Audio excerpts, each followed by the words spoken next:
এখানে একটা প্রশ্ন দিয়েছেন, একটা প্রশ্ন। আমাদের মসজিদের ইমাম সাহেব ফতোয়া দিয়েছেন কবরে মাটি দেওয়ার যে দোয়া পড়া হয় সেই দোয়া হাদিস শরীফে নাকি নাই। মিনহা খলাকনাকুম ওয়া ফিহা নুঈদুকুম ওয়া মিনহা নুখরিজুকুম তারাতান উখরা, এই দোয়া পড়া নাকি শিরক। এই নিয়ে আমাদের গ্রামে উত্তেজনা বিরাজ করছে, দয়া করে সঠিক মাসলা আমাদেরকে জানাবেন। নিবেদক মোহাম্মদ সুলতান মাহমুদ, কৃষ্ণচন্দ্রপুর, বাঙ্গালপাড়া, কোথেকে লাংলোহাট, গাবতলী, বগুড়া। প্রশ্ন দিয়েছেন, প্রশ্নের উত্তর হচ্ছে মিনহা খলাকনাকুম, এই কবরের এক চিমটি মাটি তোমাদের নাভিতে দেওয়া আছে, অফিহা নুঈদুকুম, এবং এই কবরের মধ্যেই তোমাদেরকে ফিরে দেওয়া হলো, অমিনহা নুখরিজুকুম তারাতান উখরা, এই কবর থেকে তোমাদেরকে কিয়ামতের দিন ওঠানো হবে। এই কথাটা সূরাতুল তহার 55 নম্বর আয়াত শরীফ, 55 নম্বর আয়াত শরীফ সূরাতুল তহা। এই আয়াত শরীফটা সেটিং করা হয়েছে, এটা যারা বলছে শিরক তারা এটা ভুল করেছে এবং ফতোয়াটা মিথ্যে দিয়েছে। বলতে পারে যে এটা দোয়া কবর দেওয়ার সময় এই দোয়াটা হাদিস শরীফ দ্বারা প্রমাণিত নয়, এইটা বলতে পারে, কারণ হাদিস শরীফ দ্বারা এই দোয়া সাবেত নয়। এই দোয়াটা হচ্ছে আল্লাহর ওলিদের দ্বারা সাবেত।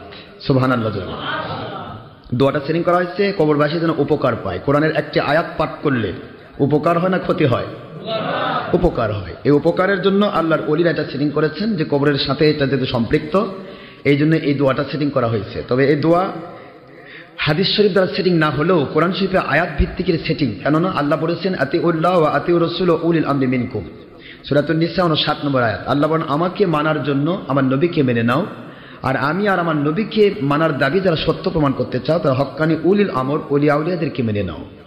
সুতরাং ওলিয়া আউলিয়াগণ কোরআন সুন্নাহর ডকুমেন্ট সাপেক্ষে যদি কোনো রকমের মাসলা মাসাইল সেটিং করে, সেটা নফল ইবাদত হয়। ফরজিয়াতের ক্ষেত্রে ওলিয়া আউলিয়ার মাসলা সেটিং হবে না, নফল ইবাদতের ক্ষেত্রে সেটিং হবে।